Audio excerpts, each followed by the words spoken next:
Par rapport à la crise Bénin-Niger, la crise n'avantage aucun pays, que ce soit le Bénin, que ce soit le Niger.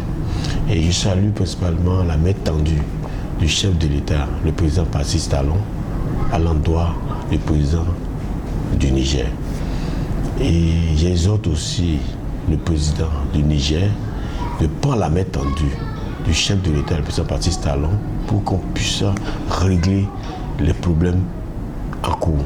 Je voudrais sincèrement m'adresser au gouvernement du Niger, en particulier son président. Je voudrais leur demander de ne pas prendre en otage le Bénin, en particulier même le président béninois, comme quelqu'un qui n'est pas d'accord avec eux. C'est la situation de la CEDEAO. C'est la CEDEAO qui a fait que le Bénin est mal vu aujourd'hui et par rapport au Niger. Vous voyez avec nous que cette situation maintenant, ça fait que les frontières sont bloquées.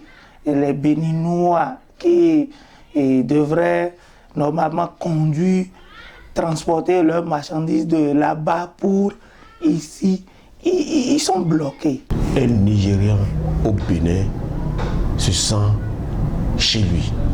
Un Béninois au Niger se sent chez lui. Donc il n'y a aucun intérêt pour nos autorités qui nous dirigent de ne pas s'entendre.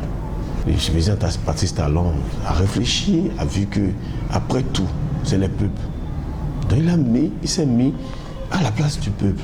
Et j'aimerais que le président Tiani, aussi du Niger, se mette à la vue du peuple pour que les deux frères, nos présidents, les deux présidents s'entendent pour tenir cette crise qui est en cours. Ça fait trop.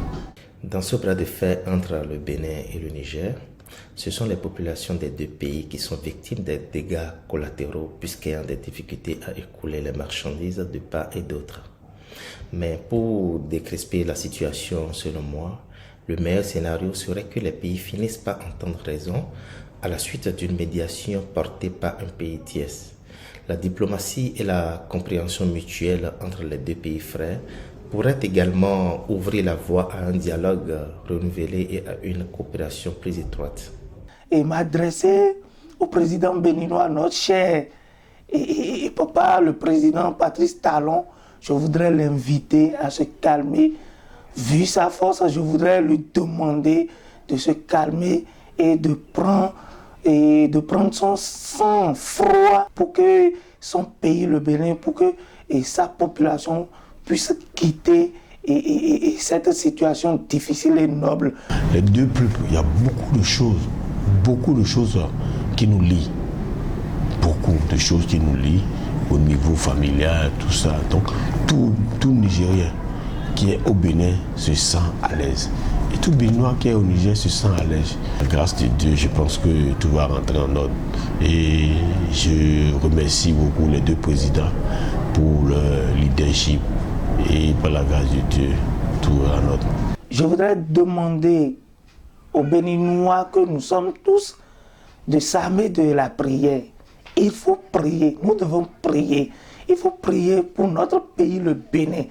Je voudrais demander aux Béninois de prier pour le gouvernement, pour notre président Talon, pour que l'Esprit Saint le touche, pour que l'Esprit de Dieu le touche, afin qu'il puisse voir dans ce sens que nous voyons la chose. Donc je demande à tous les Béninois de commencer par prier pour le gouvernement, pour le président Talon, afin que l'Esprit de Dieu le touche, pour qu'il puisse voir dans le même sens que nous, afin que l'Éternel Dieu nous exauce, l'Éternel Dieu nous épargne des guerres, des crises pareilles. Que Dieu soit avec nous tous, au nom de Jésus-Christ.